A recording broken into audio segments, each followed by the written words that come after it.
Hello everyone, welcome to Ariz mini blog.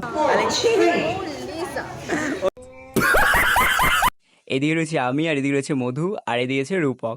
তো সবাই মিলে ইনস্ট্যান্ট প্ল্যান করে আমরা কিন্তু একদম চলে এসেছি কৃষ্ণনগরে, অ্যান্ড এখান থেকে চলে যাব অটো করে ডিরেক্ট মায়াপুরে। তো ফেরিঘাটে এসেই কিন্তু প্রচুর লোকজন, তো দেখতে দেখতে কিন্তু মায়াপুরে আমরা চলে এসেছি। তারপরে সবাই মিলে ফটো তুলে নিলাম, অ্যান্ড তারপরে গেছিলাম গীতা ভবনে। গীতা ভবন থেকে একটা গীতা কিনেছিলাম। তো এইদিকে আকাশ মন্দির, আর তারপরে চলে গেছিলাম আমরা গোশালাতে। তো গোশালায় যাওয়ার পথে খুব আড্ডা মারতে মারতে যাচ্ছিলাম। তো তারপরে দেখো গোশালার সামনে কিন্তু প্রচণ্ড ভিড় ছিল, অ্যান্ড ওখানে গিয়ে গরুকে খুব সুন্দর করে আদর করলাম এবং খাইয়ে দিয়েছিলাম। গরুটা খুব শান্ত ছিল। দেন ওখানকার একটা দোকান থেকে কিনে নিয়েছিলাম রাধাকৃষ্ণের ফটো। আজকের ভিডিওটা কেমন লাগলো অবশ্যই কিন্তু কমেন্ট বক্সে কমেন্ট করে জানিও। নাকি 10 মিনিট করে হোল্ড করেছে, কিচ্ছু কেনেনি। আমি আনি